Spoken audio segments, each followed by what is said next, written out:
नमस्कार मित्रांनो, मी श्रेयश विठ्ठल वगैरे third year MBBS student from JMC Sindhudurg. मित्रांनो, तुम्ही जो व्हिडिओला सपोर्ट करत आहे त्यासाठी तुमचे सर्वांचे आभार। आणि तुम्हाला जर या व्हिडिओमधून काही माझ्या व्हिडिओमधून काही हेल्प होत असेल तर प्लीज चॅनलला सबस्क्राईब करत जा। तुमचा एक सबस्क्राईब माझ्यासाठी म्हणजे खूप इन्स्पिरेशन किंवा मोटिवेशन ठरतं नेक्स्ट व्हिडिओ बनवण्यासाठी। आणि तुम्ही सर्वांनी कमेंटमध्ये व्हिडिओची रिकमेंड करत होता की सर, महाराष्ट्रातील जे टॉप गव्हर्नमेंट मेडिकल कॉलेज आहे त्यांचा जो जनरल कॅटेगरीचा कट ऑफ होता तो काय आहे, किंवा जे टॉप गव्हर्नमेंट मेडिकल कॉलेज कोणते आणि ते कुठे आहेत, तर हा तो व्हिडिओ त्याच्यासाठीच आहे। तर मित्रांनो, महाराष्ट्रात एकूण 31 गव्हर्नमेंट मेडिकल कॉलेज आहे। तर मी काय करेल, एका व्हिडिओमध्ये ह्या व्हिडिओमध्ये तर टॉप गव्हर्नमेंट मेडिकल कॉलेज सांगतो तुम्हाला। त्यानंतर एक व्हिडिओ ज्यात मी फक्त आपले जे कमी कट ऑफवाले 10 मेडिकल कॉलेज त्यांचा आणि ज्यांचा मिड कट ऑफ लागतो अशा मेडिकल कॉलेजचा एक व्हिडिओ बनवतो। तर सर्वात पहिले आता महाराष्ट्रातील जे टॉप गव्हर्नमेंट कॉलेज आहे ते सर्वांना माहितीच, KM medical college, KM hospital, set GS medical college. तर ही जे क्रायटेरिया असतं प्रत्येक एजन्सीनुसार वेगळा असतो किंवा वेबसाईटनुसार आणि काय भरपूर क्रायटेरियानुसार याच्यात खूप व्हॅरिएशन येतात। पण जे टॉपचे येतात ते ॲक्च्युअल टॉपचेच राहतील। ते जे असतात ते क्रायटेरिया कोणतं असतात तर लॅब फॅसिलिटी काय आहे, त्यानंतर विद्यार्थ्यांची स्ट्रेंथ काय आहे, त्यानंतर विद्यार्थ्यांचे प्रेफरन्स, त्यानंतर आपल्या इथं सिटी कोणती आहे आणि स्थापना कधीची त्या कॉलेजची म्हणजे इस्टॅब्लिशमेंट कधीची त्या कॉलेजची, त्यावर हा क्रायटेरिया असतो। तर सर्वात पहिलं मेडिकल कॉलेज येतं आपलं KM हॉस्पिटल म्हणजेच set GS medical college Mumbai. त्याची जी स्थापना आहे बघा मित्रांनो 1925ची आहे। 200ची स्ट्रेंथ आहे इथं आणि त्याचा कट ऑफ हा 3331 ही कट ऑफ AIR होती।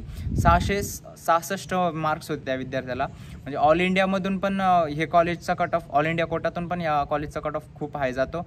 म्हणजे भारतातील जर टॉप गव्हर्नमेंट मेडिकल कॉलेजची लिस्ट काढली तर हे मेडिकल कॉलेज पण अंडर टॉप 5मध्ये येत असतं। त्यानंतर आपलं येतं GMC मुंबई म्हणजेच JJ हॉस्पिटल। महाराष्ट्रातील सर्वात जुनं मेडिकल कॉलेज म्हणजे JJ कॉलेज। त्याची स्थापना आहे 1845ची आणि त्याची स्ट्रेंथ आहे 250 विद्यार्थी असतात तिथं। त्यानंतर त्याचा जो कट ऑफ AIR होता तो होता 10,662 आणि 638 मार्क्स होते त्या विद्यार्थ्याला। त्यानंतर आपलं एक फेमस BJ मेडिकल कॉलेज पुण्याचं, खूप चांगली सिटी आहे पुणे। त्यानंतर हे जे मेडिकल कॉलेज आहे स्टेशनपासून खूप जवळ आहे आणि ह्या मेडिकल कॉलेजचा पण कट ऑफ खूप हाय असतो। आणि त्याची जी स्थापना होती ती 1946ची आहे आणि विद्यार्थ्यांची स्ट्रेंथ 250 आहे तिथं। त्यानंतर त्याचा जो कट ऑफ AIR होता तो होता 7,716, 647 मार्क्स होते त्या विद्यार्थ्याला। त्यानंतर आपलं येतं LTMC मुंबई म्हणजेच लोकमान्य टिळक मेडिकल कॉलेज मुंबई। त्याची जी स्थापना 1964ची आहे। 200ची स्ट्रेंथ आहे तिथं पण आणि कट ऑफ AIR जो होता तो होता 8,939। त्या विद्यार्थ्याचे मार्क्स होते 643। त्यानंतर येतं आपलं नायर मेडिकल कॉलेज मुंबई। त्याची स्थापना 1921ची। तिथं विद्यार्थ्यांची स्ट्रेंथ आहे 150। त्यानंतर कट ऑफ AIR होता तिथला 11,386 आणि मार्क्स होते त्या विद्यार्थ्याला 636। मित्रांनो, हा जो कट ऑफ या 2023चा जो मॉपअप राऊंड किंवा लास्ट राऊंड होता त्याचा कट ऑफ आहे 2023चा। त्यानंतर नंतरचं मेडिकल कॉलेज आपलं HBT कूपर, जे मुंबईचं कॉलेज आहे, हिंदू हृदय सम्राट बाळासाहेब ठाकरे मेडिकल कॉलेज। त्याची स्थापना आहे 2015ची। रिसेंटचं कॉलेज पण त्याचा कट ऑफ पण खूप हाय असतो कारण की मुलं मुंबईमध्ये म्हणून ते प्रेफर करत असतात। तर कॅम्पस थोडा इस्टॅब्लिश आहे म्हणून मुलांचं प्रेफरन्स असतं तिथं। विद्यार्थ्यांची स्ट्रेंथ आहे 200। त्यानंतर त्याचा जो कट ऑफ AIR होता त्या कॉलेजचा जो 11,206, त्या विद्यार्थ्याचे मार्क्स होते 636। त्यानंतर येतं मित्रांनो आपलं GMC नागपूर। तर GMC नागपूरचा जो कट ऑफ AIR होती ती होती 15,077। त्या विद्यार्थ्याचे मार्क्स होते 627।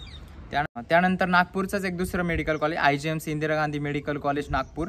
त्याची स्थापना आहे 1925ची। त्याची स्ट्रेंथ आहे 200। त्याचा जो कट ऑफ AIR होता तो होता 20,322। 616 मार्क्स होते त्या विद्यार्थ्याला। त्यानंतर येतं मित्रांनो आपलं GMC छत्रपती संभाजीनगर, ज्याला घाटी म्हणून ओळखतात। तर मित्रांनो, हे जे कॉलेज आहे खूप चांगलं कॉलेज, कॅम्पस पण चांगला आहे, पण IGMC पेक्षा पण चांगलं कॉलेज। पण ही सिटी समजा नागपूर छत्रपती संभाजीनगरपेक्षा थोडी वेल डेव्हलप आहे म्हणून त्याचा जो कट ऑफ आहे तो घाटीपेक्षा जास्त लागतो। तर त्याची जी स्थापना आहे घाटीची ती 1956ची आहे आणि त्याची स्ट्रेंथ आहे 200। त्याचा जो कट ऑफ AIR आहे तो आहे 17,559, 621 मार्क्स। त्यानंतर येतं आपलं RGMC ठाणे, 1992ची स्थापना आहे, 100ची स्ट्रेंथ आहे तिथं, 14,210, 629 मार्क्स। मित्रांनो हे कॉलेजचं म्हणजे माझे मित्र आहे काही तिथं सांगतात की म्हणजे काही फॅसिलिटी नाही आहे तिथं आणि कॅम्पसमध्ये पण भरपूर काही गोष्टीच्या सुविधा उपलब्ध होत नाही त्यांना, पण तरी या कॉलेजचा कट ऑफ हायर असतो कारण की तिथं मुंबईचं कॉलेज किंवा मुंबईच्या जवळ येते ठाण्याचं कॉलेज म्हणून या कॉलेजचं कट ऑफ जास्त आहे. बाहेरचे किंवा आपल्या महाराष्ट्रातले देखील भरपूर विद्यार्थी या कॉलेजला इतर कॉलेजांच्यावर प्रेफर करत असतात. मित्रांनो व्हिडिओ आवडला असेल तर चॅनलला सबस्क्राईब करा, व्हिडिओला लाईक करा आणि तुमच्या इतर मित्रांपर्यंत हा व्हिडिओ नक्की पोहोचवा. आणि मी असेच इतर व्हिडिओ बनवत जाईल आणि तुमच्या इतर काही समस्या असेल तर मला कमेंटमध्ये कळवा. धन्यवाद.